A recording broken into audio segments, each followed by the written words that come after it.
Magandang gabi, Ma'am Kai, at sa lahat na nanonood ngayon. Magandang gabi po, good evening everyone ang kasama natin ngayon at sa mga manonood later on sa YouTube. Yes, ako po pala si Berna. Ako ulit. Kai Santos ng Senior City Kwentuhan. Kami po ang inyong co-hosts ngayong gabi. We take over for tonight and the previous nights from the original co-hosts of Senior City Kwentuhan, si Sir Ed De La Torre and Miss Girly Villariba. And Ay, this episode is brought to yes you. po. Episode ngayon po ay episode 12 na natin and very advanced po yung celebration natin ng World Creativity and Innovation Day for Oh. this month of the year.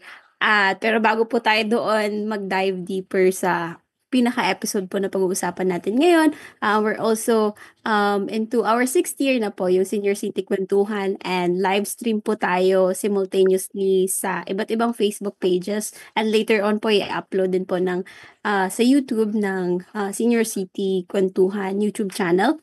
So, ngayon po live po tayo sa Inet Philippines Facebook page, sa Senior City, sa Senior sa panahon ng COVID, Lapis o Siso, and of course po yung PRM Facebook page. Ayan. Yan ang introduction natin. Always we introduce that way para po huwag niyong makalimutan yung ating sponsors, organizers, at creators ng Senior City Kwentuhan episodes. So ngayong gabi po, nabanggit ni Berna ang World Day ba to, Birds? World Day Yes of po, Roland. Creativity and Innovation. Berna po ang creative, ako po yung innovate. What is this day all about? At anong petsa ba dapat siya talaga in April? Yes po. Actually, ang World Day celebration po na ito ay sinaselebrate every 21st of April. And para po talaga ito makapag-raise ng awareness around sa importansya po ng creativity and innovation, which is very important po para po doon sa pagresolba ng mga problemang kinakaharap natin, lalo na in respect and to advancing din yung UN SDGs natin, also known as yung global goals. So, that's why po na sineselebrate po ito at pinangunahan po ng UN yung celebration po natin ngayon kasi nakaangkla po ito sa SDGs natin, Yan. which is 17 goals. At saka sa isa, ayan syempre ng humankind, ng sangkatauhan, ang innovation o ang pagiging, yung creativity, pagiging malikhain at innovation, yung naghahanap tayo ng mga bago at mas epektibong paraan. Sabi nga ni Berna ay para masolusyonan ang mga problema o mga hamon sa lipunan at para na rin mapaunlad yung buhay ng mga tao. Kaya dyan po na nagiging mahalaga din ng creativity and innovation. At lahat po tayo niyan ay merong sense of creativity, yung Yes. pagiging creative, malikhain, at yung pag-i-innovate. Gusto nating mapahusay pa ang ating mga ginagawa. At again, sa kasaysayan ng humankind o ng sangkatauhan ay marami na ang mga nag-innovate, marami na ang mga creators, inventors, etc. Para ngayon, sa buhay natin ngayon, 2025, ay may kaginhawaan, may kaalwan para sa ilan sa atin. Siyempre, yung iba ay, especially those below the poverty line, ay hindi pa gaanong na bibiyayaan, pero kaya kailangan pa nating patuloy na mag-innovate and create para maging equitable ang ating pag-unlad. Tama po. At itong ginagawa po natin mismo ay anak po ng creativity and Oh innovation. yeah! Creativity po, kasi dati nakikita natin ng pag-aaral ay nasa 4 lang na corners ng classroom.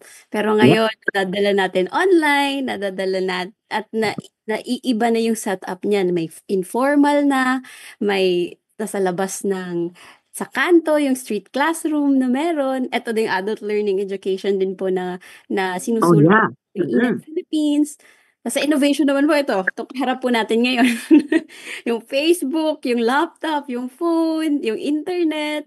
Yun po, mga anak po ng inobasyon at creativity. Yes.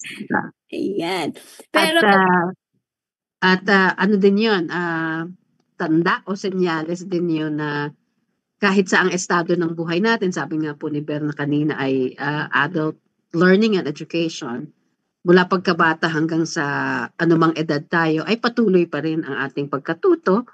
At sa pagkatuto natin at pagtuklas sa bagong kaalaman at bagong pamamaraan, doon din tayo nagkakaroon ng or naglilikha at nag-i-innovate ng mga bagay-bagay. Kaya yan po ay patuloy na pag-aaral. Mm. Kaya saktong-sakto yung title natin ngayon, Ma'am. Think outside the box. All right. Think outside the box. Pero ngayon po, tulad nga ng nabanggit namin kanina, ang daming creativity and innovation, ideas and efforts and concepts na ginagawa. Pero ngayon po ay pagtutuunan natin yung pansin ang mga inobasyon at pagiging malikhain po ng isa sa mga sangay ng gobyerno, which is yung DOST-ITD o ang Department of Science and Technology, Industrial Technology Development Institute Division po. Kung saan, kung makikita nyo po dyan sa poster natin, may isang box, tapos may mga, Kung ano-ano. kung ano-ano pa. Pero yan po ay mga piling ng mangga, ng pineapple, shells ng mga hipon, at ewan ko kung naidagdag ni Ma'am Andy dyan yung mga coffee grounds na gamit na. At bakit sila ang nandyan sa box? Mamaya, Yes. malaman natin. Opo. Pero ibubulong na rin po natin kasi nakalagay din po dyan sa poster natin na green and sustainable packaging. So, yan po ayan ay mga raw materials po for green packaging. Pero yung specific paano nila ginawa yun ay sila na po ang magpapaliwanag dyan. So, yung ngayon po hindi po makakasama yung from DOST po talaga na bilang isang resource person po natin ngayon, pero may mga papanoorin po tayong mga recorded na webinars nila kung saan i-share po namin kung ano po yung mga resources at mga information po patungkol doon sa episode natin ngayon. So, ang una po ay pakilala natin. Yes po, ng mabilisan. Ang una po ay si Doc Angel Basbasan Jr. Siya po ang Science Research Specialist 2 po ng DOST ITDI. At ito po ang kanyang kwento. Pakinggan po nating mabuti. Ito po. My topic is to introduce to us about green and sustainable packaging. So again, I am Angel Basbasan Jr. po, SRS2 from the DOST ITDI Packaging Technology Division. And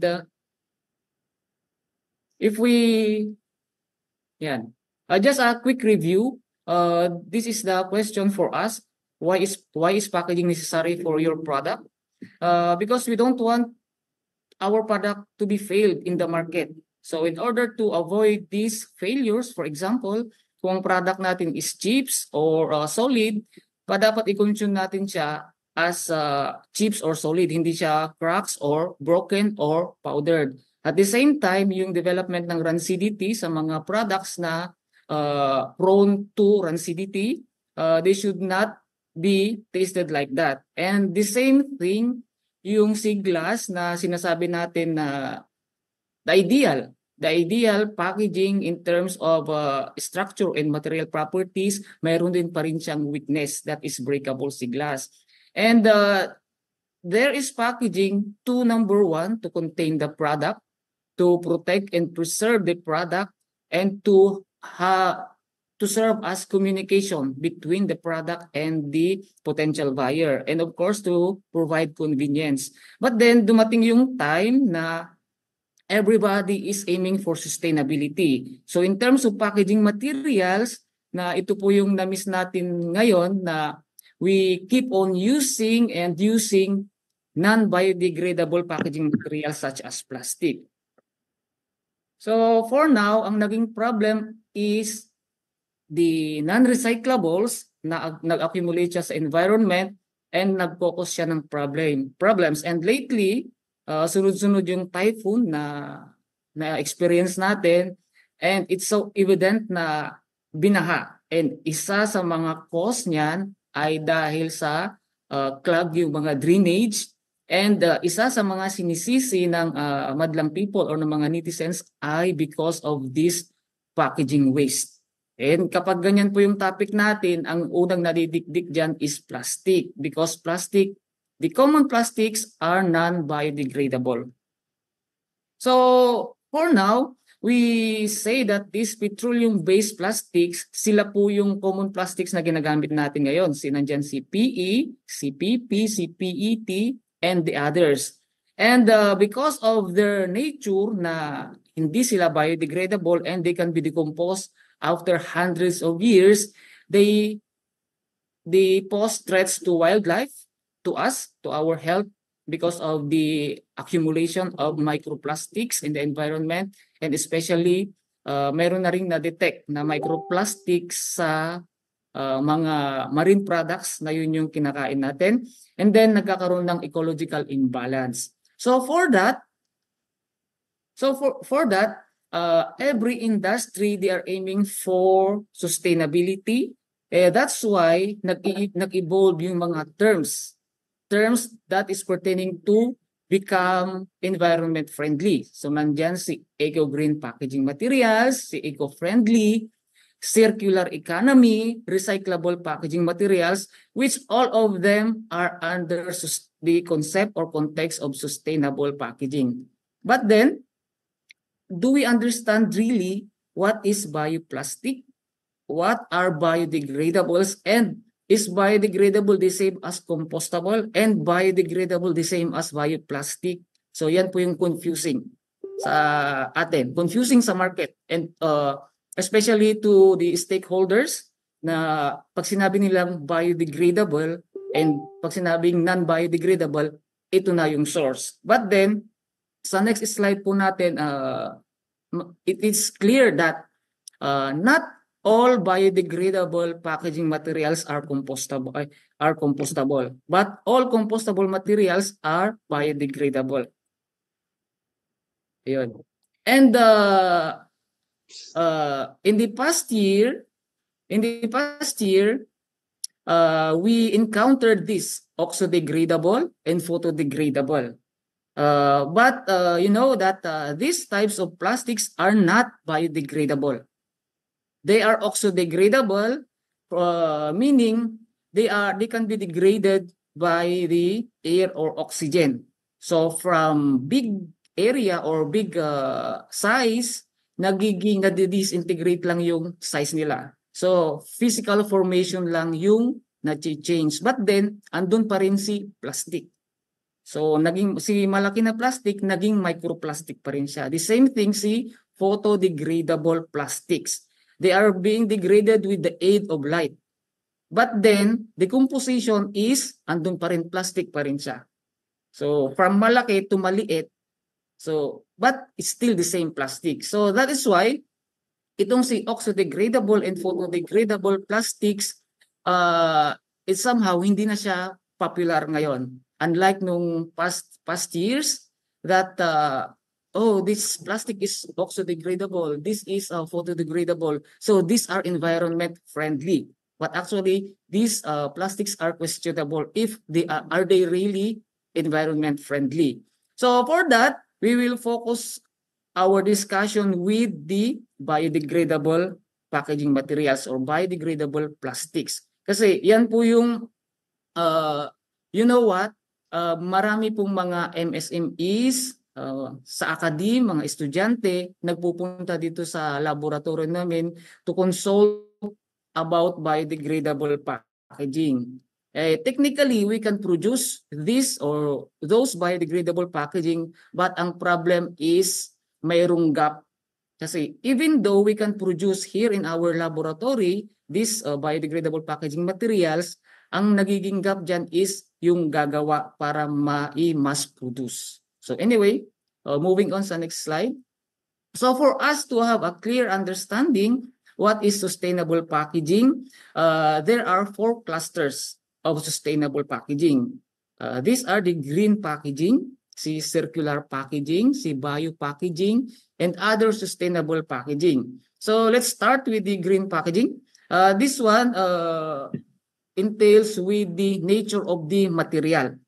So green packaging, ang scope niyan ay yung mga fiber-based. So paper is green packaging because it's not plastic. But then there is an argument kung mas environment friendly ba ang paper compared to plastic. Andun pa rin yung argument. But then in terms of material, green packaging siya because they are fiber-based. They are plant-based. And another scope ng green packaging is yung process. Meaning, less waste during the production of these materials. They are green technology. So let's go to circular packaging. Dito naman pumapasok si recyclables. And you know what? Yung mga non-biodegradable plastics, they are generally recyclables. So they are under the scope of sustainable packaging. You know what? The PET bottles of soft drinks, they are perfectly recyclable. Ang nagiging problem lang po natin dyan is the collection of this waste. So andun pa rin yung gap, andun yung technology on how we recycle them, but then ang weakness niyan dito sa Philippine setting is the collection of those waste. So circular packaging meaning, itong si packaging material, hindi lang siya one-time use na after its purpose, diretso na siya sa basurahan. No, we can repurpose them.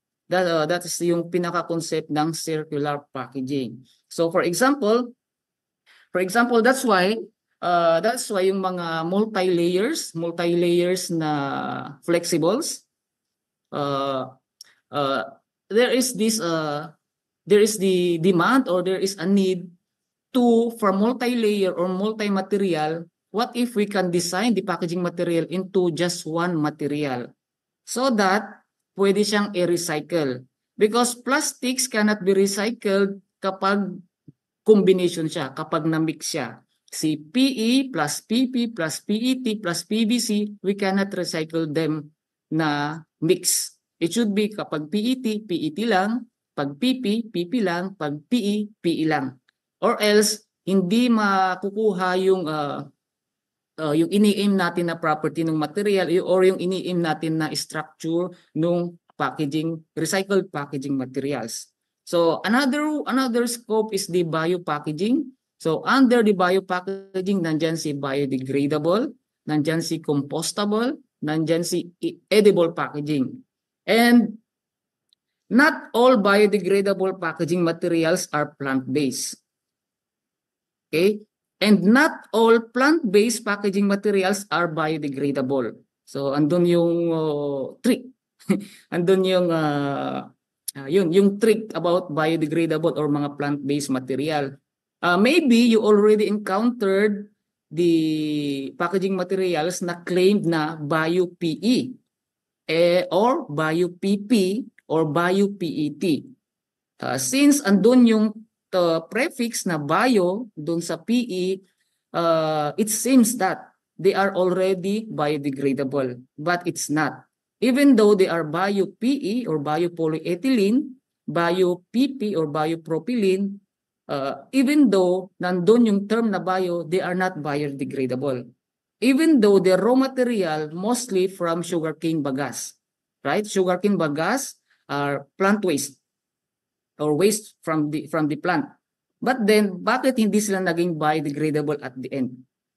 Because when they process that, yung structure niya is the same with the structure of those non-biodegradable plastics. So that's why even though they are plant-based, they are still not biodegradable. So how about compostable? Compostable meaning they can be biodegrade and no toxic materials or no toxic compounds released during the process of compostability or composting. And then the edible packaging is under biopackaging because edible packaging should be safe for human consumption. Okay, the fourth cluster of sustainable packaging, just we call them other sustainable packaging, which is down gauging the packaging materials or removing excessive packaging materials in a packaging system. So this is very common if we order something online. Pagdating sa atin, ang dami-daming packaging material. And at the end, yung packaging waste na yan na-accumulate sa atin as consumers. But actually, we can down gauge or remove some of the packaging material in the system. Kumbaga nagkakaroon na siya ng overprotection. Because there is this thinking that the more packaging material you use, the more protection it can give. Yes, but then added cost on the part of the businessman or business entities, and added waste dun sa consumers. So what if we just use the right amount of packaging materials for the distribution? Okay. Okay, so what is the current situation now? Ayan po. Before we get into the current situation po ni Doc Angel, Angel po pala. Last Angel time ba? po kasi Angel yung tawag natin sa kanya, ma'am, di ba? Oh, yeah. oo. Ayan. Pero isa sa mga natutunan ko po sa kanya, lalo na dun sa first part po ng introduction of green packaging, is yung hindi pwedeng i-compost or like i-recycle yung hindi magkakapareha. Yung Oo. PE, PET at PVC. PVC. Kaya PP, yes po, yan. Kasi magkakaiba po yung parang heat na kailangan nila para ma-recycle at ma-form into something else pa in the So parang, tapos, di ba ma'am, nung naalala ko dun saan mga ba yun? Kaya mo Basta yan. yung recycling facility na puntahan natin sa Bacolod. Nakalimutan ko. Plastic. Ayun, plastic. Oo, plastic project. Na magkaiba pa rin yung magka-separate yung takip, tsaka yung mismong PET katawan. bottle. Yes, Oo. ng PET bottle. Kasi magkakaiba ng kailangan ng heat para Right. matunaw sila. Tapos ma-form siya ng kahit iba. Pareho tayo nang na-pick up kay Doc Angel. Yun din na, nga pala. Tsaka halimbawa din, pero iba na siguro to sa example ni Doc Angel, yung kunyari yung plastic cup or food container na karton, pero may thin plastic siya para hindi, 'di ba, para hindi mabasa yung karton at matapon ng pagkain. Or yung mga beverage cartons, yung mga pang-juice. So, karton siya sa labas, pero sa loob, may foil, may plastic, ilang layers yata yun eh. So, hindi basta-bastang marirecycle mo siya kasi iba-ibang materials din yung nagko-compose ng packaging na yun. So, yan yung kay first part ng presentation ni Doc Angel. No? So, kailangan nating mag-concentrate mga kaibigan kasi patatalasin ito ang ating mga isip. Makinig tayo ulit. Especially here in the Philippines, kung bakit every industry is aiming for sustainable packaging. Number one, there is a growing demand, yes, for sustainable packaging in the supply chain. And we can say that no existing standard criteria for sustainable packaging materials. As evidenced by, we don't have a common understanding. So what is a sustainable packaging is? Because sinasabi natin yung mga common plastics, hindi siya sustainable, yet they are recyclables, perfectly recyclable. And nagiging problema nga lang dyan, ulitin na natin is yung collection. And then another one is the legislations on the use of packaging materials. For example, the banning of single-use plastics. And this is just recently implemented as law. Itong RA 11898 or the Extended Producer's Responsibility Law and the LGU ordinances. And here's the story about these LGU ordinances. Magkakaiba sila and how on their interpretation magkakaiba din yung paano nila i-implement. And we wish sana na before they implement those ordinances, dapat sana is a science-based siya. For example, I tried to buy a 2 kilograms of lakatan banana dun sa along the street. And then, sabi ni tendero, sabi ko, kuya, pwedeng plastic bag, sando bag, para more convenient for me. Kasi during that time, galing ako sa biyahe, so may dala-dala akong mga luggage, may dala akong backpack. So it's convenient for me kapag sando bag sana yung lagayan ng saging. But then sabi ni kuya, sabi niya, bawal daw ang sando bag. Because yun ang utos ng munisipyo. O sige kuya, sige ngarud. Yan yung ngarud. That ngarud can be understand by ni taga Baguio. Okay? So, okay kuya, pwedeng palagay na lang sa any na panlagayan kasi wala akong kan. And then, nilagay niya sa isang plastic bag. Sa isang plastic bag, not the sandubag. But sandubag in the plastic bag na pinaglagyan ni kuya ng saging is the same plastic. Right? So, the same plastic na non-biodegradable. So, ayun. That is just an example about yung mga experience natin. And then, one more thing, mayroon din akong na-encounter dun sa Facebook. There's one business group. They are claiming that their packaging material is biodegradable because sabi ni supplier nila, their packaging material is bio-PE. That's why they claim that is biodegradable. But technically it's not. So ayun sana, if we claim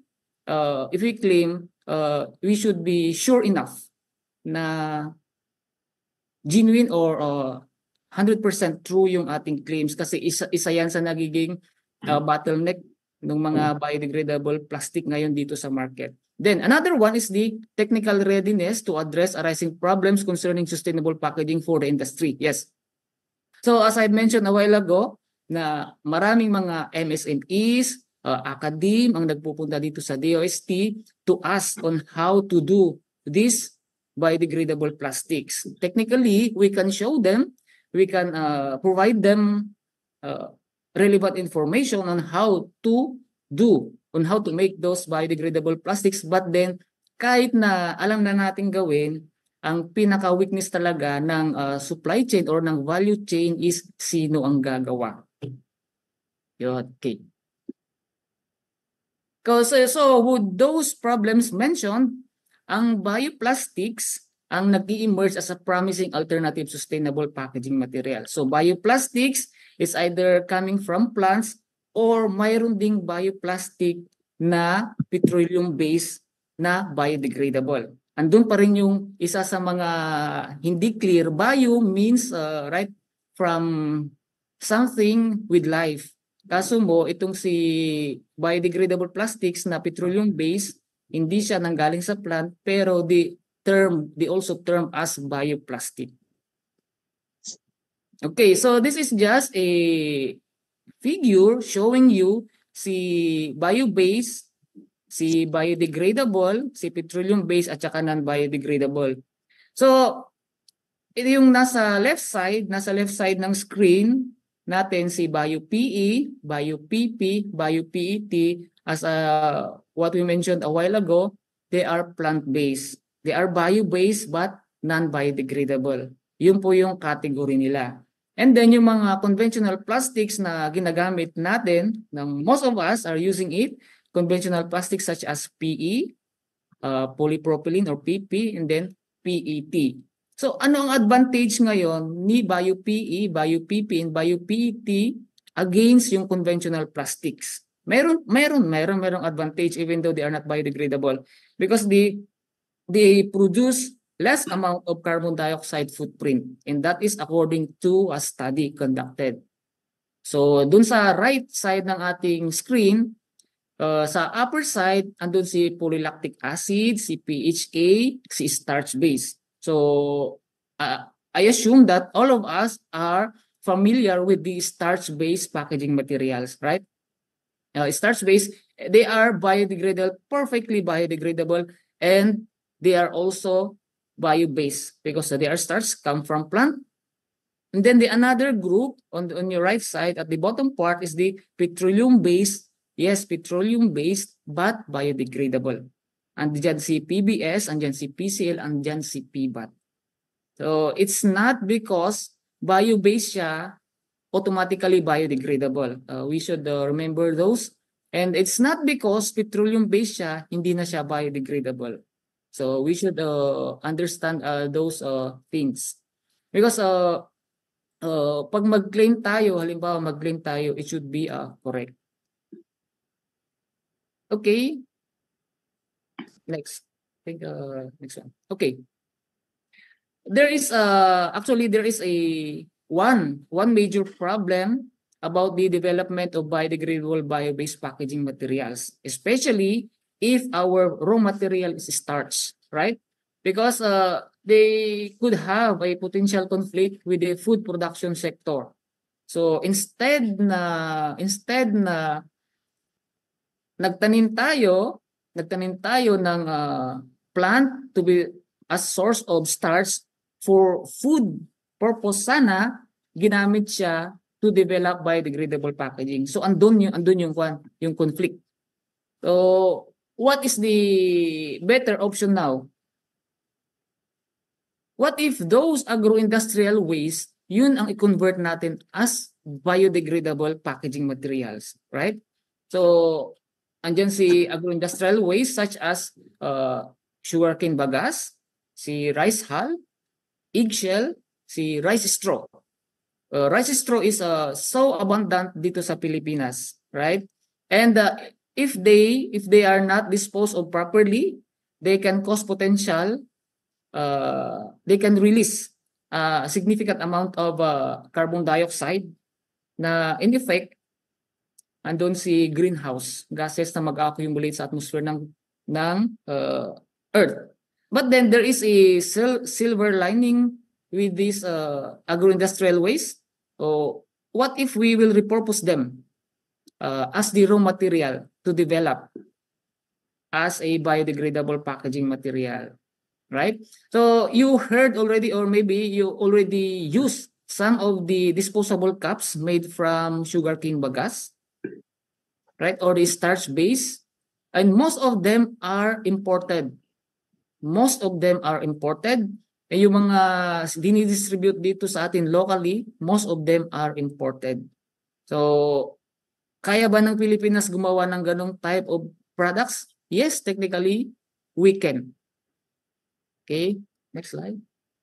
So, this is the weak point of bio-based biodegradable packaging materials. Hydrophilic. They absorb moisture. So kapag yung product mo is wet, is ayun, nagiging weak sila. Because in connection with, they have a poor mechanical properties. So mas mabigat ang kayang dalhin ni common plastics kumpara kay biodegradable plastics. And they have a low barrier properties to protect, for example, the products, for example, food products against factors that can cause deterioration. For example, moisture. For another example, oxygen or light. And then this is another question, that it is not because biodegradable packaging materials automatically safe na siya for food contact. We should validate that the biodegradable packaging materials we produce should be validated na safe nga siya for food packaging use. Okay? And then the other problems of biodegradable packaging materials that we are experiencing right now are the claims. Kasi hindi pa nga clear. And then they say that these packaging materials is biodegradable, but how true na yan ay biodegradable unless they can show us any certification showing that this is tested in a laboratory saying that it is biodegradable. Okay. So for that is just only an introduction for you to think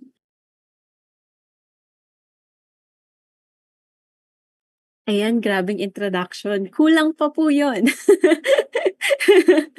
Basic pa lang yan. Yes Mhm. po, tama. And Pero na-realize ko rin, Burns, yung basic orientation na yun ni Doc Angel, nag-a-assume din na meron ka ng nauna pang kaalaman tungkol sa mm, ecology, tungkol sa carbon footprints, tungkol sa greenhouse gases, tungkol sa different kinds of plastics, ganyan. Yung quadrant nga lang niya na biodegradable, non-bio, biodegradable, petroleum-based, bio-based, takes a lot of parang preliminary or parang nauna pang kaalaman, ganyan. tawag ko dyan calories. Calories. Kailangang i-burn para ma-absorb. Ah, Yes po. okay. Pero at least po, hindi naman iba sa atin lahat yung, at least yung biodegradable. Kasi pag nasa coffee shops tayo, may paper straw. Kapag Yeah. nasa convenience store, may paper bags. Pero good din na nabanggit ni Doc Angel yung kapag ang claim niya ay bio talaga siya, biodegradable talaga siya, hanapin mo yung certification na nagpapatunay nun. Kasi pwede palang hindi totoo yun. Yung sinasabi nila about that. Or iba yung meaning. Like yung sinabi niya, Mm. hindi porke Bio-based ay ano na. una safe for food, ganyan. Dalawang beses nga niyang nabanggit yung validate the claims eh. So Mm. tayo din kailangang aaral at we find out what all these mean. Kasi kung pagkain ng, especially kung sustainable packaging for food ang pinag-uusapan, kailangan una ang food safety talaga. Mm. Kasi hindi naman din po iba sa atin yung microplastics na nakukonsume natin na nasa hangin na rin. So what more pa kaya yung sinusubo mismo natin. Mm. Yeah. Yung quality nun. Ayan. So yan si Doc Angel. Yes po. And ang sumunod naman po nating presenter ay si Mr. Dane Archie po. Archibald. Yes, Balanon po. Kung saan magpe-present po siya about Green Packaging Laboratory. Same DOST ITD din si Sir Dane. Yes, ITD. Para siyang ICSI. Ayan po. Hello, good morning po sa ating lahat. Yes, ako po si Dane Archibald Balanon. Isa po ako sa mga researcher dito sa Packaging Technology Division. And sa group po namin is nagkakantak po kami ng mga projects nga on the green packaging through our green packaging laboratory. So for this presentation po, I will be showing to you yung ano po ba yung mga ginagamit namin ng mga equipment para po kami makagawa ng mga prototypes ng mga alternative sustainable packaging. So ito po yung kung mapapadaan po kayo dito no sa Bikutan Taguig. Nandito lang po yung laboratory namin sa within DOST compound sa Bikutan Taguig sa Packaging Technology Division. And okay, so kami po ay under ng Packaging Technology Division and we aim to contribute in making Philippine products globally competitive through world-class and sustainable packaging technology. So yung Green Packaging Laboratory po is matatagpuan sa loob ng isa pang mas malaking laboratory which is the Simulation and Testing Packaging Laboratory. Ayan po. So by the way po pala, ilan sa aming mga specialized laboratory nga po yung Simulation Packaging Testing Laboratory, yung aming R&D, Packaging Research and Development Laboratory, Packaging Safety Research and Testing Laboratory, at yung highlight po for today's presentation is the Green Packaging Laboratory. Okay, so the Green Packaging Laboratory was, bago lang po itong lab namin, na-inaugurate siya last 2021, December 2021. And we are thankful to the funding opportunity po ng DOST para ma-realize itong laboratory, which is also an answer doon nga po sa emerging need ng industry natin on alternative packaging. Okay, so how do we actually do our projects, no, our experiments on how to make green packaging or sustainable packaging. So we do it with several equipments. Okay, so um, yeah, analytical balance na ginagamit namin to accurately weigh yung aming mga chemicals and reagents, and hot plate with stirrer. So ginagamit po ito para makagawa ng chemical solutions na kung kailangan mo ng constant na heat tsaka kailangan siyang steering. So it's a dual purpose na equipment na to heat and then to constantly steer. And habang gumagawa ng solution, kailangan din siyang kasing i-monitor yung kanyang temperature. So we do it with the use of a temperature RH logger to monitor the temperature, at pwede rin siyang ma-monitor yung relative humidity. And then after makagawa po ng solution, kailangan pa siyang i-further na i-refine or i-mix or to degas using this sonicator. So sa sonicator, gumagamit siya ng mga ultrasonic na waves, no, para ma-purify nga, and then para matanggal yung ibang mga, halimbawa yung kapag mga na-entrap na gas sa loob ng solution. So important po yan. And then kapag makagawa po na kami ng chemical solution or biodegradable polymer solution, kailangan siyang i-store in storage chambers. So we have these kinds of chambers kung saan controlled yung temperature and relative humidity doon sa loob ng chamber. Convection oven kung kailangan ko ng drying part. So from liquid, kailangan siyang mag-solidify. So we use it through convection oven. And ito pong isang machine is we call the weathering chamber, weathering tester. So parang ginagaya po niya yung condition, no, ng outside environment. So pwede mong i-simulate yung condition, halimbawa kapag maaraw na environment tapos biglang uulan, so meron siyang provision para mag-introduce ng water sa loob ng chamber. At ginagamit po ito kapag magte-test tayo ng stability or the biodegradability ng ating mga packaging films. What else? A pulverizer. So ginagamit siya para ma-shred, no, from a larger size to smaller particles, lalo na halimbawa mga recycled plastic. So pwede siyang ma-shred into finer sizes, or even mga fibers pwede siyang gamitin. Ito pong equipment na to is what we call the blown film extruder. So dito po ginagamit ito para sa paggawa ng mga plastic na packaging films, yung ating mga sandobags or mga plastic pouches. So ito yung laboratory scale lang po ito, no, na equipment. But yung mga industrial scale, yun yung mga ginagamit para sa paggawa ng ating mga plastic films. And then yung ating film coating machine. So kapag meron po tayong polymeric solution or chemical solution at ginagamit natin siya para i-coat ang isang layer, for example, paper. Tapos magde-develop tayo ng solution para ma-coat siya para madagdagan yung kanyang barrier against, halimbawa, water. So dito, with the use of film coating, yung ating substrate or let's say yung paper, pwede siyang initin for improved absorbance, no? Tapos ilalagay natin yung solution dito, tapos itong rod na to is forward siya, no? So in effect, meron kang coating na uniform or pantay-pantay yung kanyang thickness all throughout. Okay. I think this is the last. So yun po yung ilan lang po sa aming mga equipment, no? And then, so since this is housed also dun sa simulation testing packaging laboratory, meron po kaming ibang mga equipment din na ginagamit din sa pag-test both sa biodegradable and non-biodegradable packaging materials. And yes, we are open for collaboration from the industry for partnership para nga po mas mapalawig natin itong ating initiatives on sustainable packaging. And with that, doon po nagtatapos ang aking presentations. Thank you very much.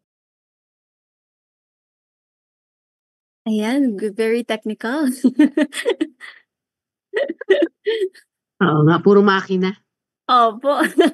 Pero at least po, we get to see kung ano yung process para mabuo yung isang packaging ng isang, lalo na sa food, na Mm-mm. kailangan pala yung mga ganong materyales. At may mga Mm-mm. levels of kung adik-adik pa na kailangan nilang Mm-mm. tingnan scientifically and with the data Mm-mm. and everything. Na ang nag-catch lang din sa akin yung binanggit ni Dana, Sir Dana. Salamat sa naging funding opportunity sa DOST at na pondohan yung kanilang laboratories. So, kailangan para din makatulong. Hindi ko naman sinasabing dapat meron ng mga ganitong makinarya, ganitong mga inputs, ganitong parang equipment para makatulong sa pag-create, pag-innovate, ganyan. Hindi sa lahat ng panahon, pero malaking oportunidad na pwedeng maibigay. Pag-isipan natin ng ating gobyerno, paano ba ito pwedeng maging opportunity din para sa mga even juniors or senior high schoolers na nasa peak ng kanilang creativity and innovativeness. Ganyan. Sige, yan si Sir Dane ng Packaging Technology Division siya ng DOST. We have 2 more videos pero baka we have time for just one more. Yung kay Joy, also of DOST, dahil nandun yung magpapakita din ng an angle of creativity and innovation. Pwede ba natin siyang i-play? Anong full name ni Joy? Miss Joy? Miss Joy, Mary Joy Paico. Paico of DOST. Dagdag ko lang din ng Yes. very quick din po Sure. yung nabanggit niyo, Ma'am Kai. Kasi nabanggit din po ni Doc Angel kanina na kaya naman nilang gawin lahat yun. Like lahat ng mga technologies na to. Pero ang kulang lang talaga is yung support ng financial para maipalagana pa nila yung technology na kailangan para magkaroon talaga tayo ng green and sustainable packaging. Not only that, pati yung sabi niya kanina 'di ba doon sa unang video, sino ang magpo-produce? Kasi hindi naman role ng DOST 'yon, hindi nila mandate 'yon. True. Their mandate is to do the research, do the prototyping and the dissemination of the technology, but to use the technology and produce the materials, the products. Yun ang sinong gagawa na because it will take resources talaga. Mga pag-iisipan natin. So, I am Joy and I am tasked to present yung mga initiatives, current and future studies of PTD-ITDI on green and sustainable packaging technology. Alright, so yung green packaging technology, Green Packaging Laboratory ay isa sa mga initiative actually ng PTD or ng ITDI-DOST para ang isang purpose nito is magiging venue siya for research and development on alternative packaging or materials. So ang pinaka-purpose namin is the use of indigenous materials. Kung napansin niyo yung presentation ni Sir Angel kanina, we want to meet yung mga 4 clusters na yun na sinasabi kanina, no? And we opt to use these indigenous materials or agricultural waste, such as natural fibers, to develop an alternative packaging. Also, we aim to reduce or material reduction without compromising product quality and consumer safety. We aim to promote or support yung mga recycling technologies and appropriate waste disposal. And lastly is we aim to develop a process that will reduce energy consumption and solid liquid waste. So yun po si Green Packaging Laboratory. Now, I'm showing to you the operational framework na yung parang sinusundan namin para magawa natin yung buong chain. So here we can see that we actively involve the farmers kasi since we are focusing on agricultural or aquacultural waste, syempre andito sila. They will be the source of the raw materials. And andito kami sa gitna and we aim to produce a smart, green and retort packaging na pointing towards sustainable packaging. Of course, we also aim to be partners with the traders kasi sila naman po yung magpo-promote sa market. And also the packaging material supplier or yung mga magpuproduce ng mga ginagawa natin na to. And lastly, may mga consumers tayo na we aim na ma-meet nila yung mga hinahanap nila kasi nabanggit nga kanina na there are already customers who are willing to use but then the problem is hindi po available sa atin. So we have different sustainable approaches. It's either blending with another biodegradable materials or use of plant extracts such as essential oils or yung lignin or fiber. So we all know that paper is from fiber and so yun din po yung pwede nating gawin. So here are the initiatives of PTD, ITD, IGPL on sustainable packaging. Ang una naming ginawa is to valorize or mabigyang value yung agricultural waste, specifically yung pineapple. So itong si pineapple crown, marami po tayong pwedeng gawin dito. For example, we can extract the fiber from this crown, not only the crown but also the leaves. Yun nga yung sinasabi nga nila sa farm daw talaga is hindi nila napapakinabangan yung mga leaves and yung mga crown na to. Although sinasabi din nila na it's better na magamit siya for textile but sa katotohanan, hindi naman lahat ay nakukolekta at saka nagagamit. So, sa part namin sa packaging technology, we want to explore this possibility na magamit siya sa other functions such as this packaging auxiliaries. So, auxiliaries yung tawag natin dito sa mga partition boards and cushion pads. Later, I will explain more. And aside from that, yung mga leaves na to and crown, we can also use the peel. So yung peel na to ay pwede pa rin natin siyang ma-process further to come up with bacterial cellulose film naman. So usually this is a fermentation process. Okay, so ano ba yung existing kasi na pineapple box with, ano ba yung existing na ginagamit ngayon? So usually is we are using partition boards made out of corrugated board. So gaya nitong example na to, si Del Monte, ito yung box niya and then they are using these partition boards. Para, ang purpose nito ay ma-separate yung mga products para hindi sila mag-crush with each other. And also, additional function ng partition board is para maging mas matibay yung mga boxes natin during stacking also. So yun po yung pwede nating i-replace. Actually, we cannot replace all. So we have to look for yung possible lang na pwede nating gawin sa ngayon. So let's just, what do we call that? Let's just address one problem at a time. So here also, yung pinakita ko kanina na picture is dalawa, di ba, yung pwedeng gawin for the from the pineapple leaf fiber or from the crown is the partition board, and then another is the existing cushion pads, I should say. So ito yung mga existing cushion pads na ginagamit sa market sa ngayon. But we found out that we can also use or we can also create or develop PLF-based cushion pads such as this one. Of course, since we are laboratory scale pa, so hindi pa natin siya magagawa na as in na katulad nitong mga existing cushion pads. So ito lang yung purpose niya is to give a cushion. So by the word itself, cushion, para maiwasan natin yung mga compression damage during transport. This slide is just yung mga tests na ginawa namin using yung mga cushion pads. So for example, yung product natin ay pineapple. May tendency kasi na during transport is nalalaglag natin sila. So as low as 30 cm, ganun lang siya kababa, nag-i-incur yan ng tinatawag natin na compression damage kapag ka nabitawan or kapag ka nalaglag. So without cushion pad, ganito yung magiging itsura niya. And then with cushion pad, medyo nag-work naman yung ginawa natin. Also, we maximized also yung possible na malaglag yung mga products natin. And it's we come up with the same result with and without cushion pad.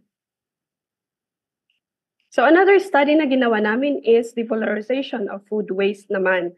So this time, we use this, not necessarily used kasi hindi naman kami talaga yung nag-extract, but there is a possibility that we can come up with chitosan using this shrimp, yung mga balat at saka yung head ng shrimp, no? And also, we use this spent ground coffee Kasi alam niyo daw ba na hindi lahat yung mga tinatapon ng mga coffee shops ay we can still extract very important compounds such as antioxidants para magamit at ma-incorporate natin sa mga films. So we call this a chitosan-based film plus spent ground coffee extract. So yan, we can come up with this kind of film.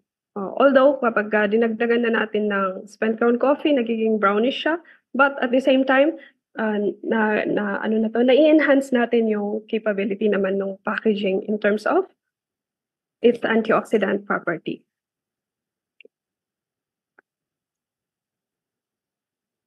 So currently, we are working on the AI or artificial intelligence in the anti-insect biodegradable packaging na sinasabi.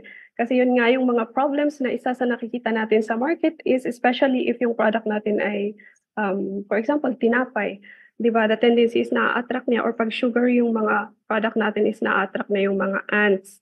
And the tendency is magiging loss yun sa part ng mga nagtitinda or ng mga producer. So ang pinaka-purpose nito is to shun away the ants. No? So parang meron pa rin tayong pwedeng gawin like adding essential oils na anti-insect or kayang i-repel yung mga insects na yun. And then another is the pectin-based biodegradable packaging. Pag sinabi nating pectin, ang dami niyang gamit, especially sa food, no? Kasi ginagamit natin ito as thickener for the jam, jelly, ganon. But in our case, again, we want to explore yung possibility na magawa natin siya as biodegradable packaging. So since we are focusing on waste, yung mga pectin actually ay pwede nating ma-extract from mango peel waste. Aside from that, yung calamansi peel also. I think yung calamansi peel is yun yung may pinakamadaming pectin na pwedeng ma-extract. And we all know that the Philippines is a producer of mango and at the same time calamansi also. So kapag na-extract na natin yung pectin powder, this can also be converted also into pectin-based packaging film. Si pectin kasi ay meron siyang properties na pwede natin siyang or it has the ability to form as film. Yan po. Okay, for our future studies, of course, marami na kaming nagawang prototypes and we are looking forward na ma-pilot scale tong mga to and ma-commercialize. And yun nga nababanggit kanina that yun yung kulang sa atin. We need partners na pwedeng mag-adapt at gumawa ng mga pinagagagawa namin in a larger scale. We will be focusing more also on high barrier packaging and the smart packaging to include antioxidant. Example lang nung smart packaging and intelligent packaging also. Okay, so showing you the packaging technology innovation section. Ito po yung section na belong kaming tatlo. And ito po yung parang fino-foresee namin or yung sinusundan namin na guide para ma-achieve natin na by 2032, transferred packaging technologies and material development and application elevating the technical capabilities and competitiveness of stakeholders. So as you can see, we are here. Dito tayo sa 2023-2024 and we are focusing on the high barrier, smart, and then yung mga biodegradables natin, edible packaging, and we want to continue that hanggang sa ma-commercialize sana by 2032. So I think that ends my presentation. Of course, yung nabanggit kanina na yung mga na-develop natin na to is we really have to make sure na okay din siya, safe siya na gamitin, and this PTDC specialized laboratories are working together para ma-achieve yung goal na yun. And with that, thank you so much for listening, and we are looking forward to partnering with you in the future. Nakakaaliw, nakaka-excite. Kaya pala nandun nga yung innovation and creativity. Sige, share ko lang, Burns, bago tayo magchikahan. Yung ito pong, kung napansin nyo, Zoom recording siya, no? Yung videos na pinapresent ni Berna. Ito po ay isang orientation session online in partnership with the OST para lang dito sa green and sustainable packaging. So, shinare po nila sa amin yung kanilang mga current na trabaho, na projects, and even their future work pala. Itong last shared by Miss Joy, na maraming mga prutas na pwede palang paghalawan ng parang ingredients or ano to, ihahalo para maging biodegradable packaging. And in fact, ang na-pick up ko rin kay Joy ang Pilipinas ay producer ng mangga at kalamansi na mga prutas na may malaking laman ay pectin na para sa packaging din. Kaya dapat mag-capitalize tayo doon at ma-optimize natin yung oportunidad na yun. Burns, ikaw? Same lang din, ma'am. Kasi nabanggit nga din ni Doc Angel kanina na kaysa naman mag-focus dun sa starch-based na mga produkto, which is ma-threaten talaga yung food security kasi nga ang dami nang inaangkat ng Pilipinas at madami na din tayong ini-import din at the same time and export at the same time. So kulang na talaga kung kukuhanin pa natin yung resources for the green packaging doon sa mga yon. So why not focus on agricultural waste na hindi na napakikinabangan ng farmers pero mapapakinabangan ng para makabuo ng green packaging. So, yun, yung spent coffee grounds, pwede pala yun kasi may antioxidants pa palang ma-extract doon. Yung meal nga, yung shrimp na nababalatan mo lang, yung balat pala na yun, pwedeng pagkuhanan ng raw materials na yan na gawin, ihalo doon para makabuo ng green packaging. So, madami. Kung waste lang pag-uusapan. Madami. Tsaka, hindi lang yon, nai-imagine ko, mag-create siya ng value chain na saan mo kukunin yung ganong karaming balat ng hipon, no? So, mag-create siya ng value chain. So, baka merong magpo-produce ng shrimp, processed shrimp, or sa mga restaurant na volumes of shrimp waste ang nakikreate, no? So may value chain talaga na mabubuo din or madedevelop at ma-enhance kung seryosohin or mass produce or magko-commercialize yung biodegradable packaging. And madami ding ma-attract doon na to open new industries na pwede pala magka-business ng mangongolekta ka lang ng mga wastes. And then ibebenta mo. Ibebenta mo dun sa mga big manufacturers na gusto din ng green packaging in the future once na ma-establish na rin at mapondohan at masuportahan ng DOST doon sa sinusulong nilang green packaging. Yan, isang sector yan na pwedeng maging partner ng DOST at nung NGO sector or communities na advocating for green and sustainable packaging. Another sector na naisip ko, nabanggit kasi nila every time, no, si Doc Angel, si Sir Dane, at saka si Joy, na yung laboratories nila ay binibisita ng mga estudyante, ng mga researchers. So, sa mga nagka-interest sa topic na ito and you want to learn more, you want to deepen your knowledge or your interest in this subject, very welcome siguro kayo sa DOST and their laboratories kasi tinatanggap nila yung mga nagre-research and even students who want to know more about or just to be exposed to yung ganitong klaseng mga trabaho ng DOST and the prospects for green and sustainable packaging. And for also to help also the students to think outside the box. Para bumalik tayo sa title ng ating episode. Okay. Yun. So po, na-share. Yes po. Una nga na naisip ni Ma'am Ange, like, it's a wrap. It's a wrap. yung title po ng episode. title. Mas maganda yung think outside the box because it's creativity and also innovation. Ngayon, napatapos ng ating episode. It's a wrap. So, mag-wrap ng lumpia, charing. Sarap yan. So, ito ay point na magpasalamat tayo, Berna. Yes. Tama ba? Is it time?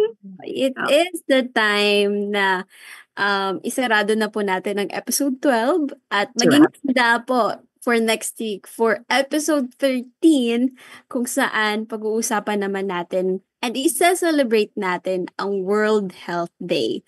And kasi may tema po yun ng Healthy Beginnings, Hopeful Future. So medyo katugma po kasi we're talking about food green packaging. So ano naman sa health aspect naman doon. Although broad naman po yung pag-uusapan natin, hindi lang about or hindi po masyadong konektado dito pero yon. Yes, so abangan po ninyo yung episode na yan next week. Next Saturday at 7 p.m. Yes sa po. Senior City Kwentuhan. Kami po ulit ni Berna ang inyong magiging co-host. So, Inyong with that, hanggang. With that, thank you so much po sa lahat ng mga nanood at manonood ng ating episode. episode 12 sa ating YouTube channel. And maraming salamat po kay JM, kay Ma'am Andy, kay Sir Ed, kay Ma'am G, at sa lahat po ng nasa likod ng Inat Philippines for the Senior City Kwentuhan for this episode. At Thank you, tandaan, sa kahit anong panahon ng inyong buhay, meron tayong bagong matututunan. Tulad ng green Good night. packaging. Yes. Ayan. Good night po. Good night, Thank you Berna. po. Good Good night night to po. JM. Salamat kay Andy.